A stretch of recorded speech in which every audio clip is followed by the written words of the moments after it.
நம்ம வந்து இன்றைக்கி ஒரு 5 கிலோ பிரியாணி பண்ண போகிறோம். அதாவது 5 கிலோனா 2.5 கிலோ அரிசி 2.5 கிலோ சிக்கன் வச்சு பிரியாணி பண்ண போகிறோம். இந்த குண்டால தான் நம்ம பிரியாணி பண்ண போகிறோம். திருவான்மியூர் பீச்சுக்காக வந்தோம். அக்கா கடையில் ஒரு ஸ்ப்ரிங் பொட்டேட்டோ வந்து பண்ண போகிறோம். அக்கா வந்து சொல்லி கொடுத்துட்டாங்க ஆல்ரெடி. அம்மா இங்கே ஒரு கடை போட்டுடலாமா பக்கத்துலேயே? நான் ஒரு வீடியோ எடுக்க விட்டா எனக்கு ஆப்போசிட்டாக கடையை போடுறீங்களா? இந்த சமையல் மணக்க ருசிக்க அம்மா சமையல் மசாலா ஐட்டம்ஸ் ஊறுகாய் ஐட்டம்ஸ் நம்மக்கிட்ட கிடைக்குது. நீங்கள் கீழே வந்து நம்பர் கொடுக்குறேன், நம்பரில் காண்டாக்ட் பண்ணுங்கள். வணக்கம், நானும் அம்மா சமையல் மீனாட்சி. இன்னைக்கு மோகனா அவங்க கடையில் வந்து நம்ம எங்கே வந்திருக்குன்னா திருவான்மியூர் பீச்சுக்காக வந்தோம். இங்கே வந்தால் அக்கா வந்து நம்ம சப்ஸ்கிரைபரு. ஸோ அதனால் அக்கா கடையில் ஒரு அம்மாவுடைய கை வண்ணத்தை காமிக்கலாம் சொல்லிட்டு ஸ்ப்ரிங் பொட்டேட்டோ வந்து பண்ண போகிறோம். அக்கா வந்து சொல்லி கொடுத்துட்டாங்க ஆல்ரெடி. ஸோ இப்போ அம்மா வந்து பண்ணிகிட்ருக்காங்க. ஓகேவா? இது அதுக்கப்புறம் இது பண்ணிவிட்டு இப்படி தட்டினா வந்துடும் பொறுமையாக. ஸ்ப்ரிங் பொட்டேட்டோ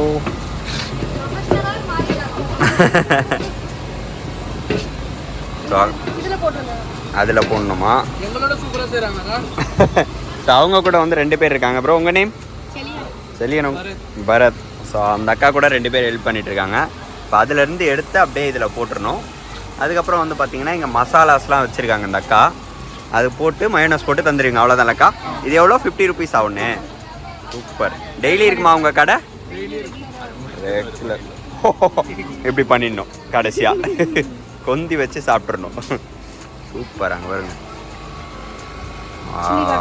சில்லி கார்லிக், இது ஒரு ஃப்ளேவர். பெரி ஒரு ஃப்ளேவர். நைஸ். சாட். ஓ, நிறைய வெரைட்டிஸ் இருக்குது போலப்பா. இல்லை மெனுவே இருக்குங்க.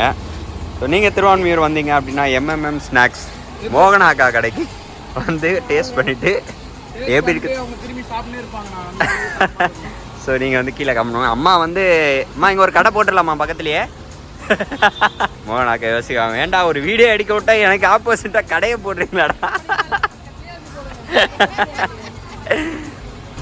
எப்படியும் ஒரு 10 செஞ்சுட்டு தான் வருவாங்க போல அம்மா.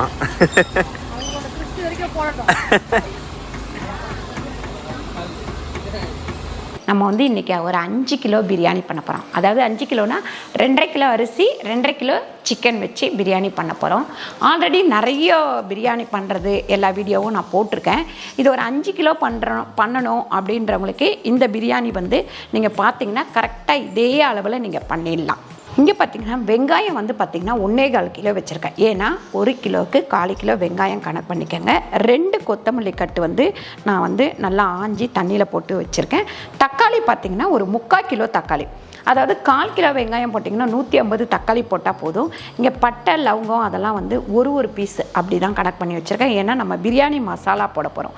பிரியாணி மசாலா பார்த்திங்கன்னா 2.5 ஸ்பூன். 1 கிலோவுக்கு 1/2 ஸ்பூன் கணக்கு போட்டுக்கலாம். மஞ்சத்தூள் பார்த்திங்கன்னா 1 ஸ்பூன். அப்புறம் இஞ்சி பூண்டு பேஸ்ட்டு. இஞ்சி வந்து பார்த்திங்கன்னா 100 கிராம் 150 கிராம் பூண்டு ரெண்டுத்தையும் சேர்த்து நல்லா அரைச்சி வச்சுருக்கேன். ஒரு 2 ஸ்பூன் தயிர் வச்சுருக்கேன். அதுக்கப்புறம் 1 ஸ்பூன் வந்து தனியாத்தூள் வச்சுருக்கேன். இங்கே வந்து ஒரு 6 ஸ்பூன் கிட்டத்தட்ட வெறும் மிளகாத்தூள் வச்சுருக்கேன்.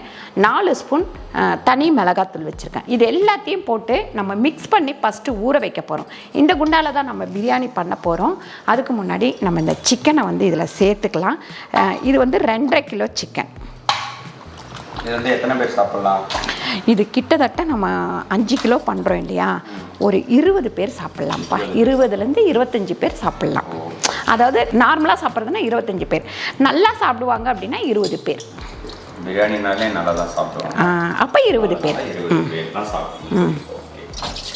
நிறைய பேர் வந்து அம்மா 20 பேருக்கு பிரியாணி குவான்டிட்டி சொல்லுங்கள் அப்படின்லாம் கேட்டுக்கிட்டே இருந்தாங்க.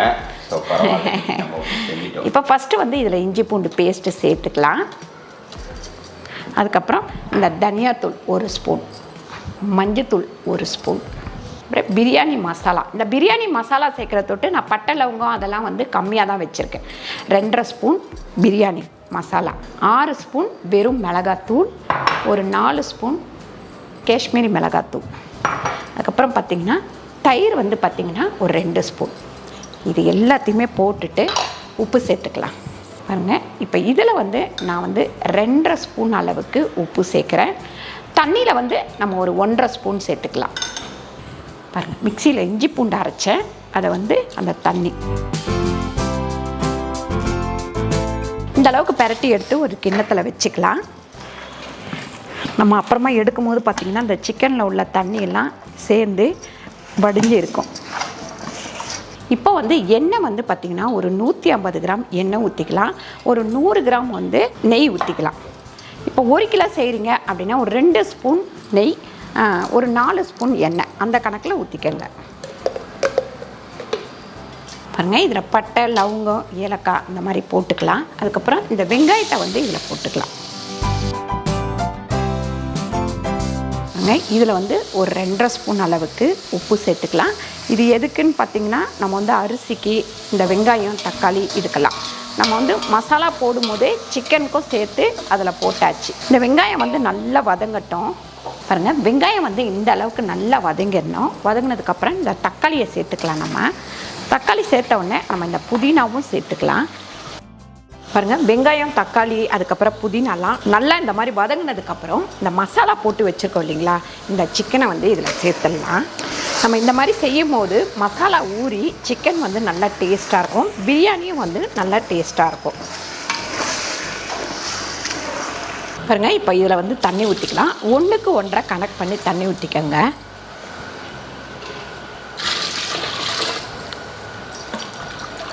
இது வந்து இப்போ தண்ணி நல்லா கொதிக்கட்டும். கொதித்தோடனே நம்ம அரிசி போட்டுக்கலாம்.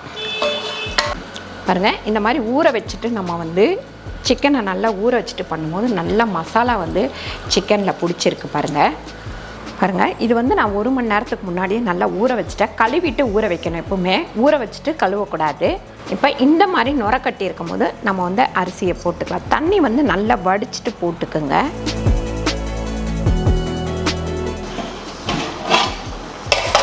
பாருங்கள், இந்த மாதிரி நல்லா வந்து கொதிக்கணும். நடுப்புற ஒரு டைம் வந்து கிண்டி விட்டேன். இன்னும் ஒரு 2 நிமிஷம் கழித்து நம்ம ஆஃப் பண்ணிடலாம் அடுப்பை. பாருங்கள், சூப்பராக பிரியாணி வந்து ரெடி ஆயிடுச்சு.